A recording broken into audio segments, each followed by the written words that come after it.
good evening. My name's Clay, and I am definitely an alcoholic. Hey, Clay. I'd first like to thank you for the opportunity tonight to be able to tell or empty my garbage out, to let you hear what I had, where I come from, who I was, and what I am now. Believe it or not, the last time I gave my story was a few years ago, and everybody that I was looking at in front, there was about 200 people there, men, with orange suits and DOC on the back. And I remember standing out there and like, what can I offer them, you know? But to be honest with you, it helped me. It helped me to do things like that. But then I got to thinking about what was the best way for me to go over 50 years of things in my life, losses, experiences. And I think I've chose this to go through decades. Because for one thing, it's hard to keep all this in line, but for me. But anyway, to get to the end, we have to start at the beginning. I was born in a small community in Bono, just about 10 minutes from here. We could drive out there right now and I could show you within a block where I lived, where I worked for the majority of my life, where I grew up as a child, where I grew up as a teenager, and all the houses that meant anything to me back then. The best way I could describe Bono at that time was a little Mayberry. Everybody kept everything mowed, trimmed, the big trees in the front yards were whitewashed. I don't even know, the young people here won't even understand what that is, but they basically paint it with lime and a mixture of lime and water. They said to keep the insects and stuff, and I think it was just because it was pretty looking. But and at that time as a kid, a young kid, I grew up in a big family. I'm one of 4 siblings, and I had a large family. Our house I grew up in, there was a sidewalk that separated it from my grandfather and grandfather's house. You could literally walk 10 steps and be at their house.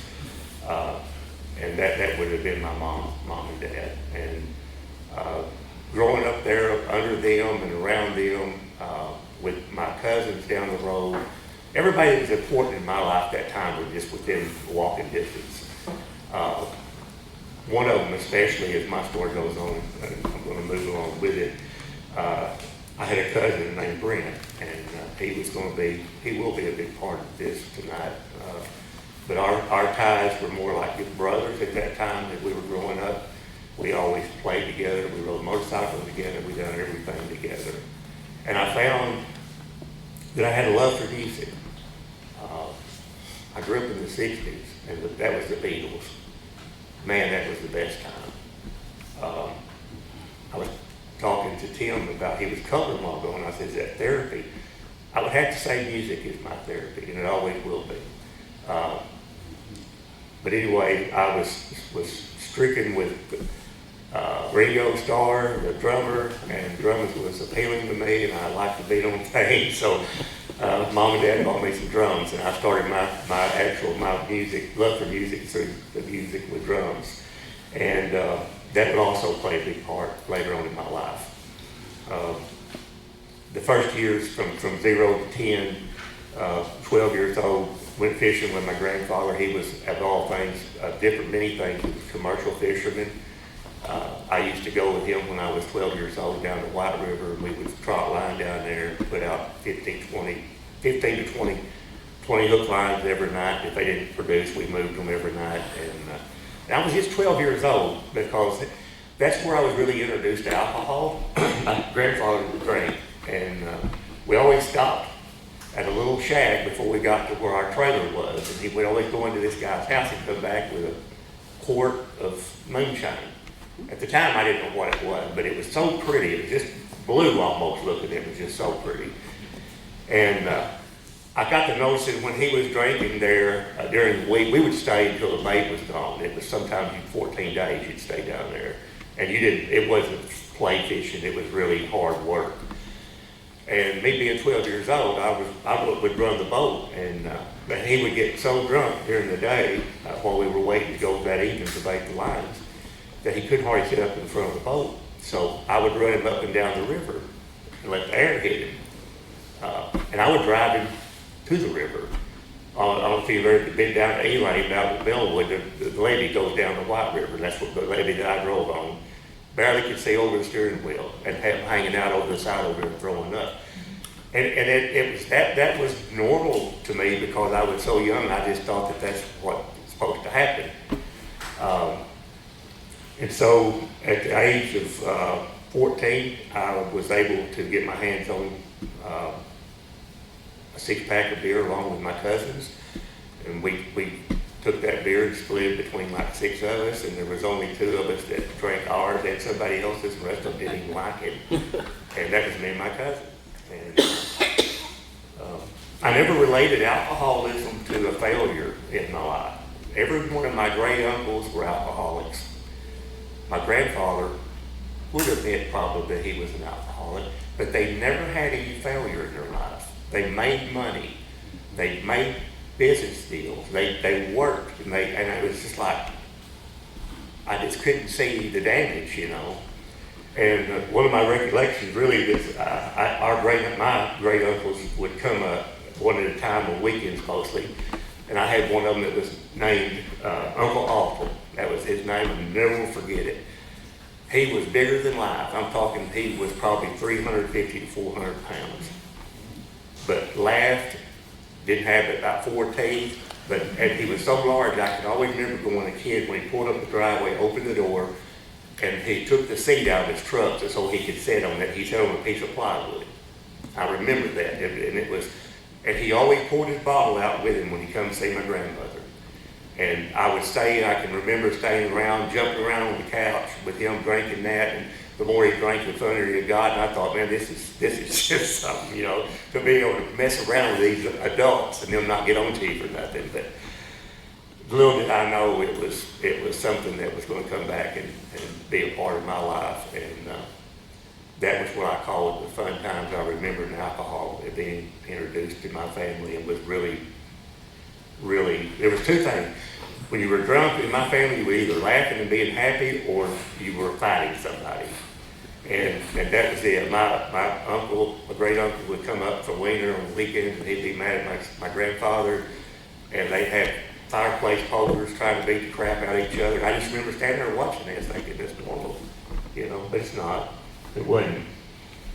But going up to 14, like I said, I got a hold of some beer, and my cousin and myself drank ours, and everybody else was there. And that was the very first time that I was introduced to really a good buzz with alcohol, the first time. And I knew then that it was something I was going to go back to and retry again and again and again, and I did. But at 17 years old, my mom and dad started experiencing marital problems due to the business that we actually bought. I was graduating in 1978. My dad was part owners in this business that was adjacent to our house, and he thought it would be a good investment for us. So each of us kids had money set aside for my grandfather to be able to go to college, and I didn't go to college, so we took the money and we put it into the business. We paid for that business in 1978. We paid $100,000 for it, and that was a lot of money. I was 17 years old. I just got out of high school, and I was the only one that was crying because I was out. I was happy. Everybody else crying because they going to the military, they going to college, everybody was splitting up, and they just always sadness. I'm thinking, man, this is a happy day of my life. And it was, because I told my dad, and I said, I don't want to go to college. I have no desire to go back into college to books of any kind. If I go over there, it'll be for I want to party, and they'll just waste your money and waste my time. And so I didn't. I went straight to work, and my brother joined me. He was 2.5 years older than me. He was in Ole Miss, trying to finish up a junior in college in Ole Miss. And he come back home, and under our guidance of our father, we started the business, started working the business. It was agriculture related, and we basically had just bought a business that was almost ready to be closed. And the cotton, and I won't bore you with all that, the cotton was going out back then. At 78 was last year, they even had cotton around here.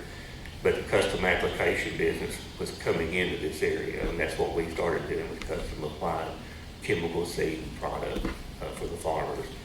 And we worked that business for a lot of years. But personal side, I was really aggravated, but I was really mad at my mom and dad because they had busted up. And basically, when your parents get to fight and they exclude everybody else, it's all about them.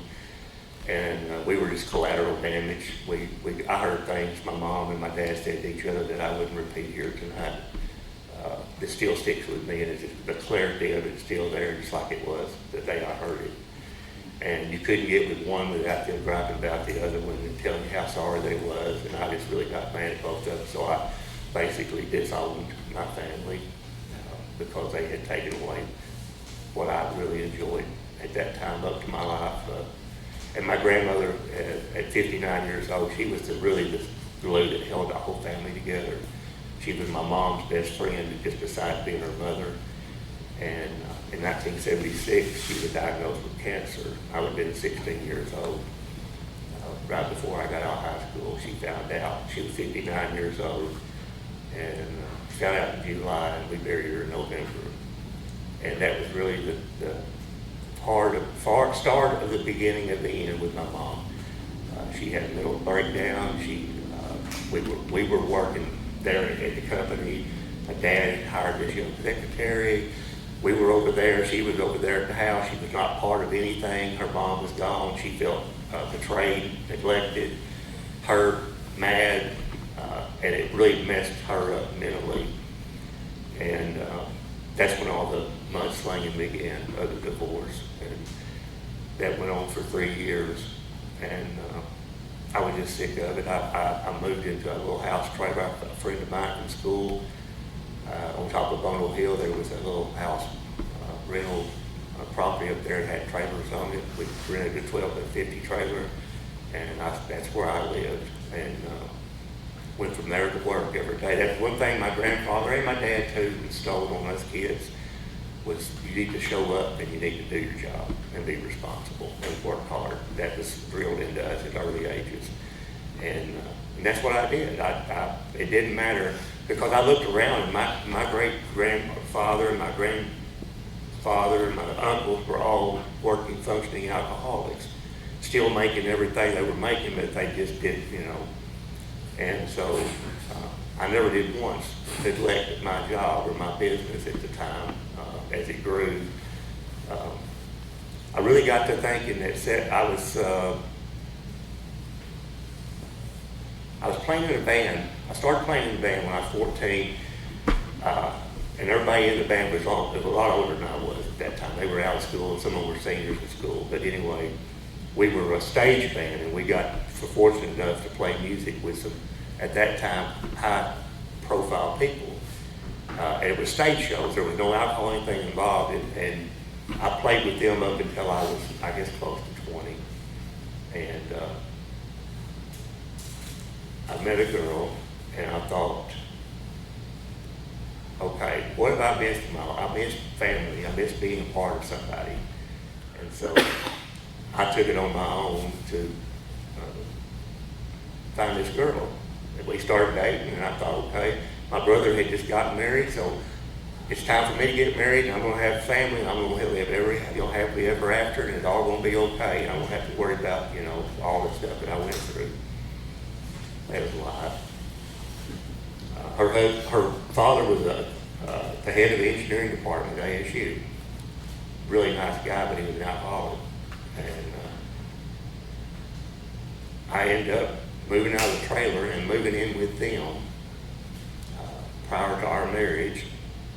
And we would all go out and party together. And at that time, I switched from a stage band. I was in my 19 to 20 years old. I switched to playing bars with a couple of guys, and loved the bar music, loved the atmosphere, loved everything about it. It was really easy to do it. And ended up getting married and playing in clubs.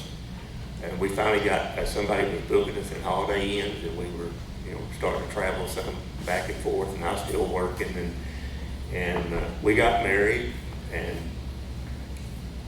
I built a house. I found 10 acres up here east of Bono on the ridge, and I built a house, a nice house.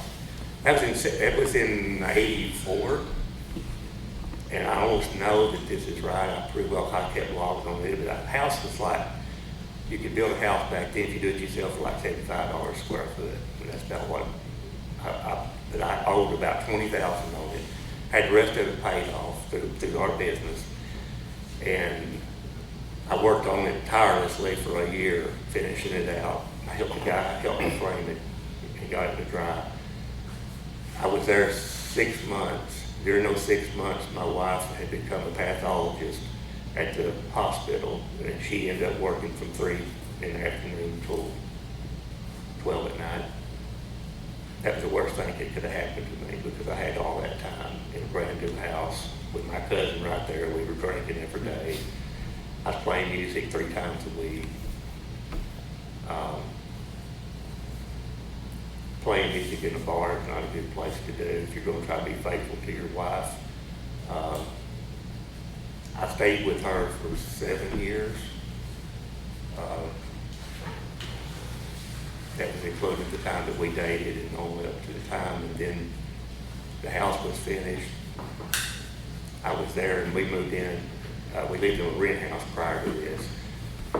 But I finished the house. We moved in. I was there for 6 months, and during that 6 months, I had an affair, and started playing more music, drinking more. My cousin was with me almost all the time. He was a farmer, so he had time that he could do what he wanted to do when he wanted to do it. So we started playing clubs. I met my second wife at a club, and I seen her secretly for over a year, I guess. Miserable. Built a house, was ready to give it up.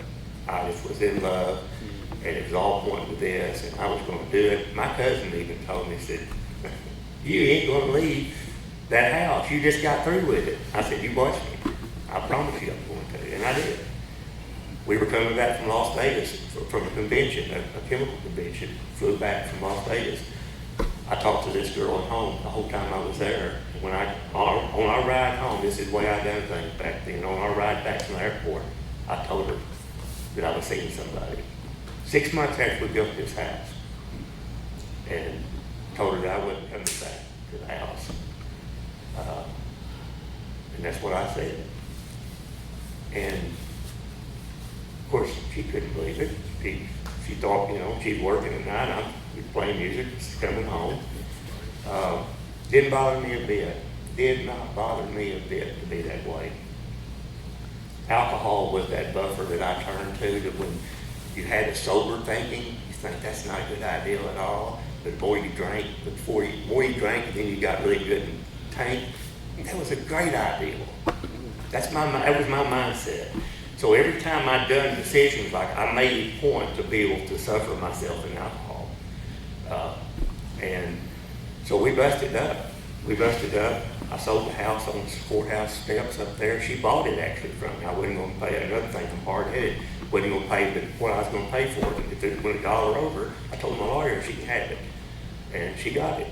And so I found myself at that time, it was 87. Time the divorce and stuff was over with. I was living over here at Madison Apartments, right here off of Nelson on the 2nd floor, with my girlfriend that was pregnant, and my her mom, mother-in-law. Us 3, because she had left her husband. Now you talking about dysfunctional at the time. That was, to me, was as normal as sitting here talking to y'all. And it was a decision. It's like it's like, how big a gravity of decision was it? All it would have been like if I wanted to pick out which color dog I wanted out of liver pups. That's what kind of decision it was for me. I moved out. We were booked to go to, I never will forget it, we were booked to go to Salina, Kansas to play at a Holiday Inn for a week. And it was January, right at the end of December. My wife was expected. We ended up getting married, but at that time I was still going through this divorce, and I was living with her. So you can imagine. It was all normal to me though. They had a snowstorm coming through, and it was like it was no way it was going to miss us. So we were going out there on the bus.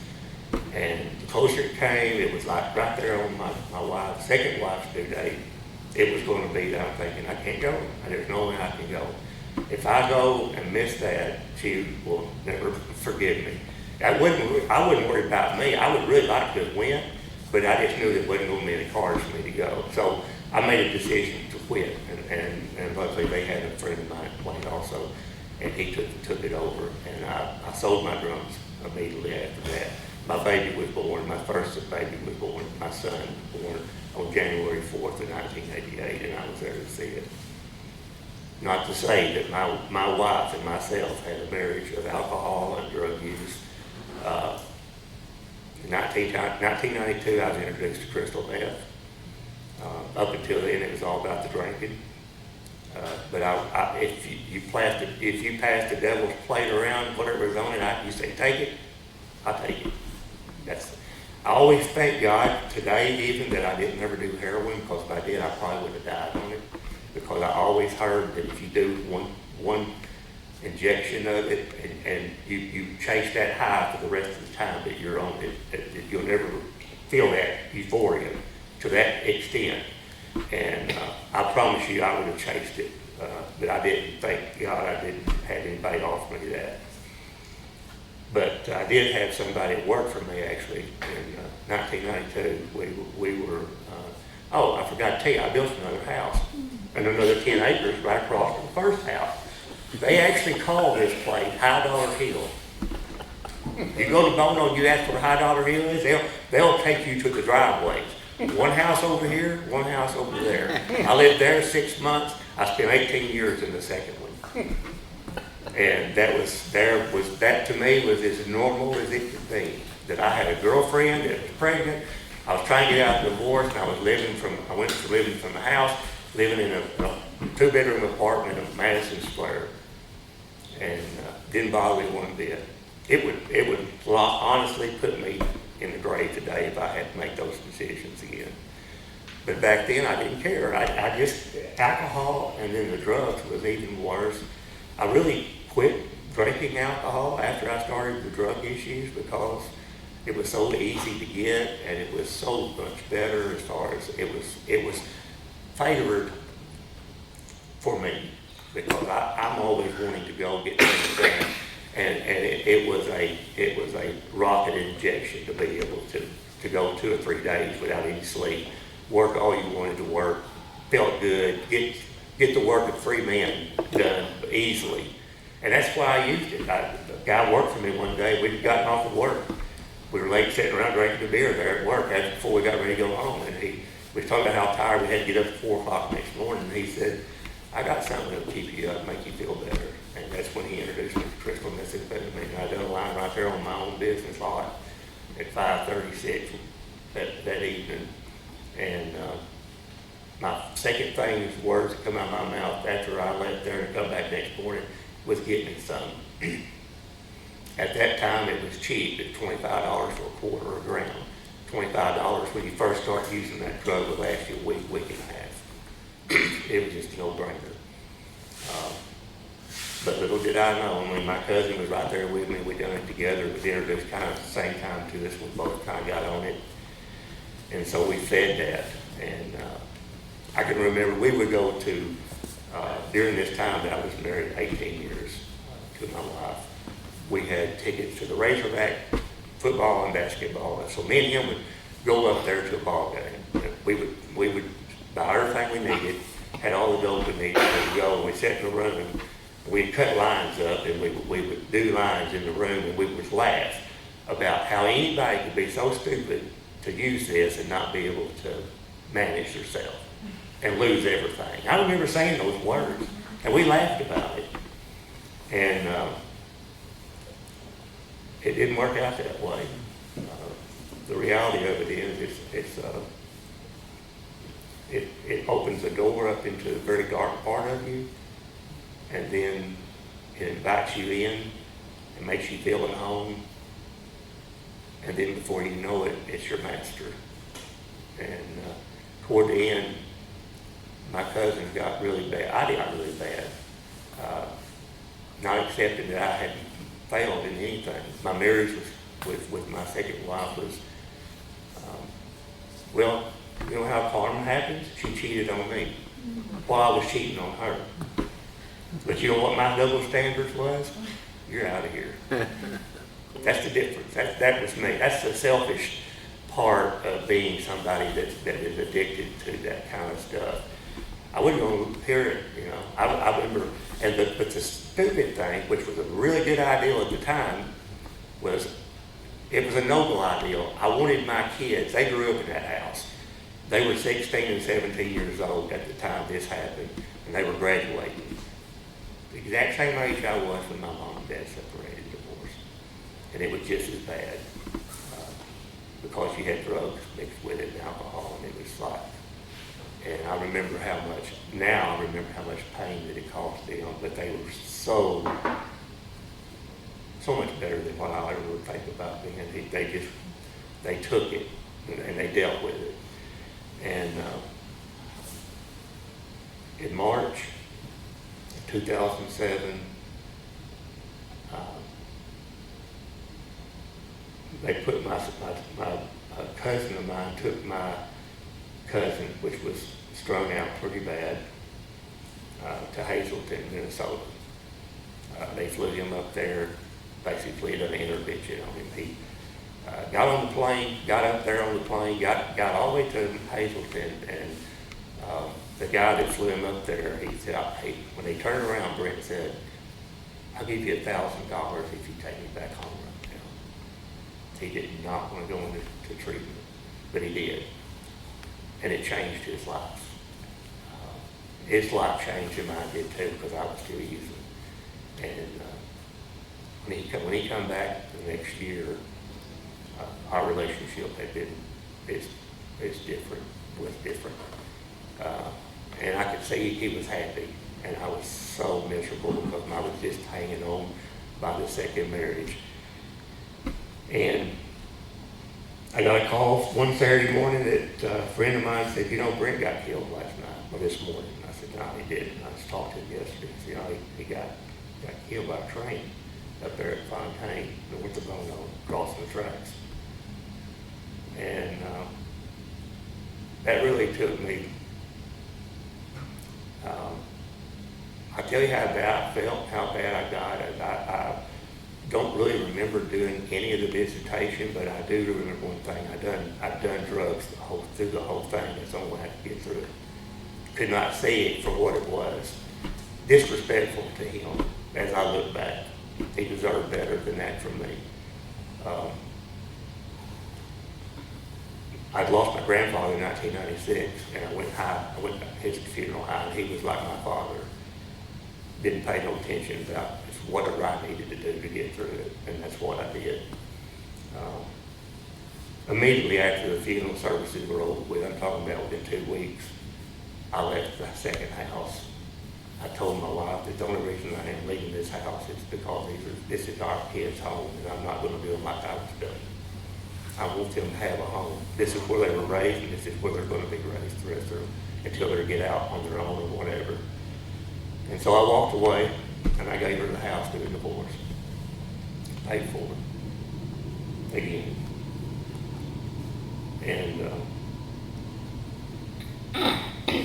I went, I honestly prayed to God. I went spending, I'm 40, no, I was 50. I was 52.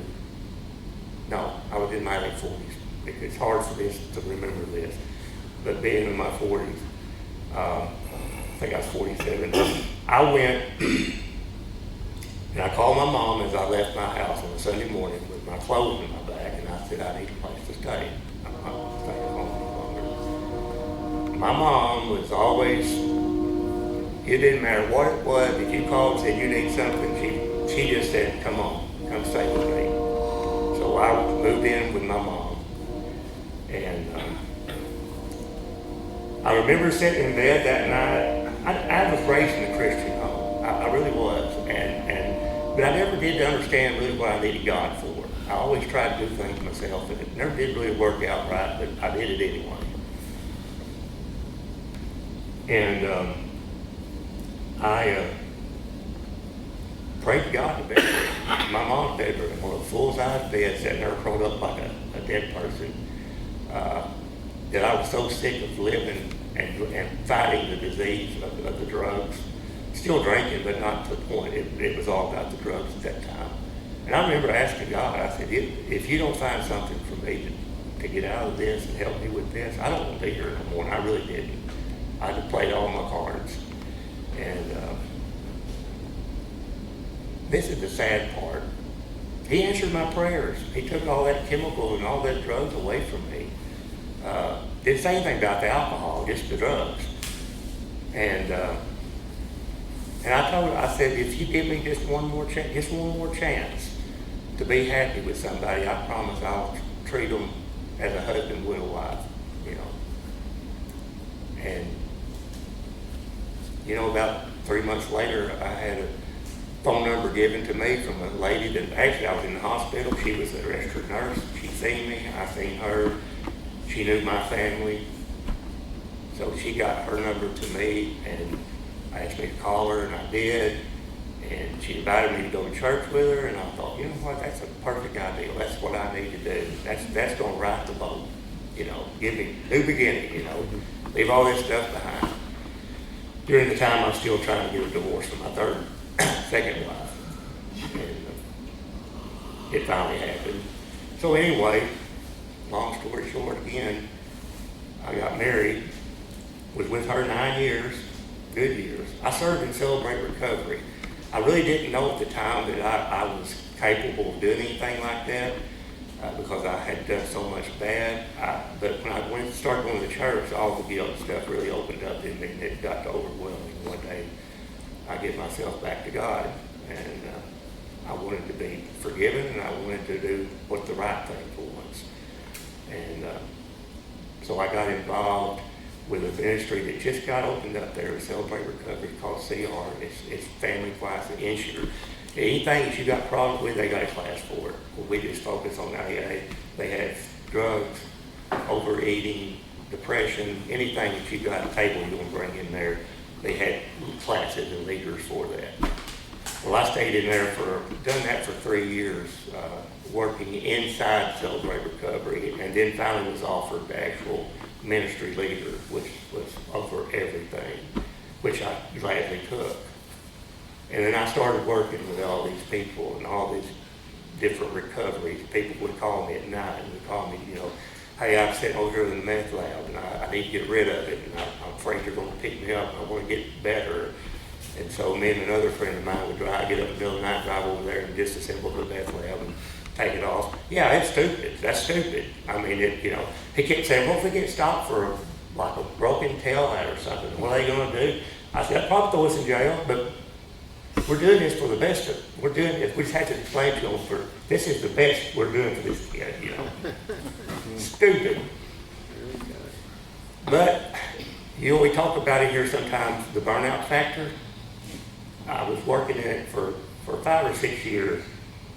Was literally burnout, was literally trying to do everybody's recovery for them, trying to be the foundation for everybody's recovery, and that you just can't do that. So what does that do to me? Me and my wife goes on a cruise. I hadn't drank since I gave myself to Christ. I hadn't drank. I was straight-laced. I done good things. I was proud of myself. I had a deep relationship with my higher powers. I know him. We were going down there, and a big light bulb went off in my head on the way to New Orleans. I said, you know, I've worked really hard in ministry. I've worked really hard in other people. I've listened to other people. I've done this. I've done that. And, you know, I may have a couple beers on this cruise. That's exactly what I told her. She didn't know the alcoholic. She just knew that I had been that way. Because I quit drinking, I had quit everything, and had been quit for quite a while. So she didn't realize the gravity of those words. And her word was back, well, if you just drink a couple, you know, you just need to watch it. That's approval. Got the approval, and I ain't got down to Jackson, Mississippi yet. I'm already approved to drink. Could not think about anything else till we got on that boat. And I drank. being a ministry of celebrate recovery. And the old cliche, oh, I'm down here on a boat 1,000 miles from everywhere, nowhere, and nobody's going to know this. I won't know anybody on the boat, blah, blah. Didn't have to know anybody on the boat. It followed me back home. Then I start sneaking to the liquor store, getting a 6-pack. I drank it 2 or 3 days. Then it was a half a case. I drank it in a week. Then it was a 30-pack. I drank it in 4 days. And I thought, that's not working, so I went back to drinking vodka. And I drank hard. And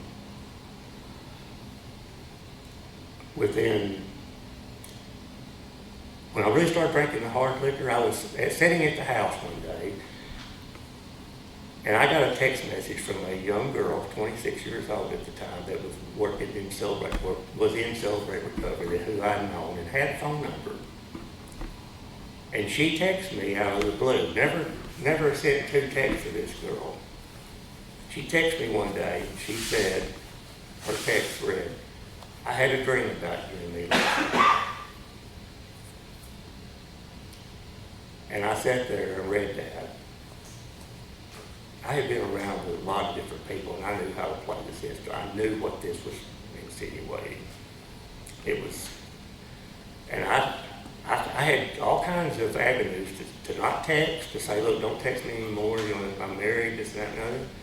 But what I did, I went to the liquor store, bought vodka, went back up there, wrote the text in my garage, and I told her exact words was, there's nothing good going to come out of this.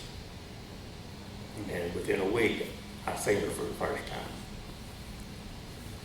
And you talking about, it took a lot of alcohol for me to abandon my God, to let him say that I'm okay. He got me off the drugs, but I'm doing okay. I won't need you for a little while. I'm going to turn this direction. 3 years it took me to get rid of that marriage of 9 years. And I finally got so miserable, I told her that I was having an affair. I told her who it was. This girl even called the house and talked to my wife on the phone. All that to me didn't seem normal, but it did when I was drinking. But I was so miserable inside that I was such failed at everything in my life that I finally wanted to confess that I was a piece of shit. That's what I really thought of myself. A lot of people are going to say, oh, yeah, that was then, this now. When you carry stripes and scars for a long time, they don't disappear. Unlike the scars, I got scars on both of my forearms from self-mutilation. I put tattoos on them to keep them from showing as much. I'm not proud of that. I don't know why I did it. I was not myself, but I did it. It's part of me. It's a scar that every time I look at it reminds me of the darkness that I was in. So it does serve a good purpose now. But I stayed with her. I stayed with my third wife for a year, begging to not lose my marriage. It was completely my fault. All the same old stuff. Just if you'll give me this chance for whatever it takes, I go to counseling, which I did. But after a year, we had a conversation one night, and she was still just as cold to me as she was the first day I told her. And I could see that I was not going to be able to make her happy.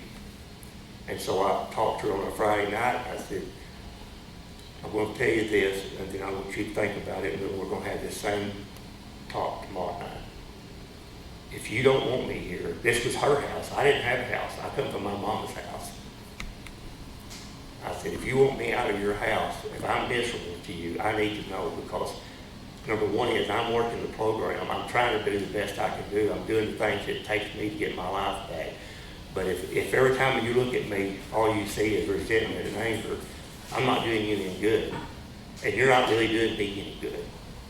But I do want to save our marriage. But if you could tell me that there's nothing to save tomorrow night after you think about this, then there's no reason for me to stay here. And so we had to talk.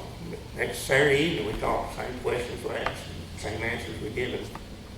And she helped me move out. And that's really, when she helped me move all my stuff out, which is very little, if you move 3 times in life, you don't have a whole lot left. A couple of trash bags. She was happier then than I've seen her happy last year, because you could see the relief on her that she was not going to have to deal with me any longer. And everybody knows this part of the story. I'll move up because we're almost out of time. I went to Truman, rented a hotel room down there, close to the sidelines, party line. I went to the bar to eat my lunch, drank, and I went from there to the sidelines. I had supper, and I went and drank that until I was done, and I come over, walked over about 60, 70 yards to my hotel room, which was I rented for 2 months, just to know that I had a place to stay. And one night I just drank until the drinking didn't do nothing. It was just like, what's the point? What's the point here? You know, I'd always exercise it with a change of life, a different circumstance, or a different person, and it was always something that made me feel different. It wasn't making me feel different this time, so I basically had it was so dark there that night. I had those big, thick blinds and had them pulled, and I remember laying on the bed, and I remember listening to the Bible. I just turned it on, put my earphones in, and listened. And I could keep my eyes open, but it was so black you could not see your nose. And I fell asleep like that, and the next morning I had made my decision that I was going to come here. I called my brother that I'd worked with for 40 years and told him, and he knew I struggled with drugs, he knew I struggled, you know. I never had to be in rehab, I always tried to handle myself, and he trusted me with my part of the business. I don't know why he did, because I could have took his part of it just like that, but hitting somebody. I was drinking on the job, in the trucks, every day. And I told him, I said, I'm going to meet, I'm going to AA, because that's where my cousin come in, Brent. He come into this room. And I remember the last conversation I had with him, he was just like a brand new person. And he was trying to quit smoking. And he said, I go to my meeting. He said, if I'm on a tractor, I shut my tractor off and I go to my new meeting. And that helps me. And I knew that's where I needed to end up. And I made my choice that morning. And I sat there on the side of the bed until 12 o'clock or 11:30.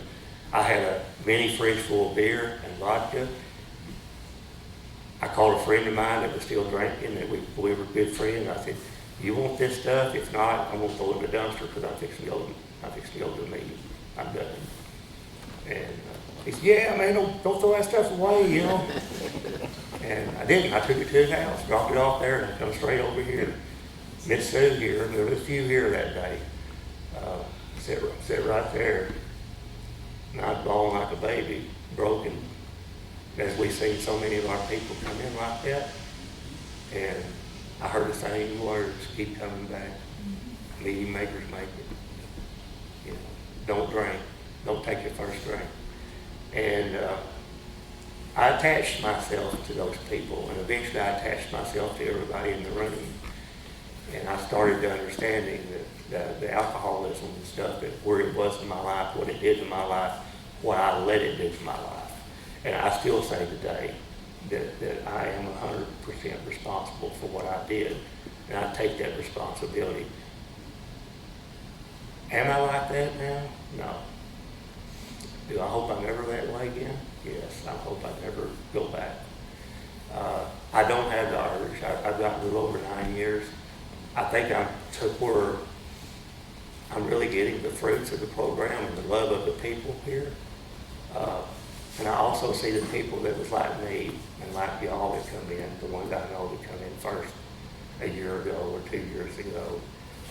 We all had the same common denominator. It was just a screwed up deal and we needed help. And I'm so thankful for this program. More so, I'm thankful for God to lead me here. I'm thankful for my God to give me a third chance. I am remarried, 3 years. I met her in church. Our relationship is awesome. It's growing every day. We are just alike. She supports me 100%. She wanted to come tonight, but I said, you don't want to hear all this stuff again. I've told her everything. She knows everything. She knows the whole scale. But, so she said, I'll pray for you before you leave. And that's my wife today. Because I just,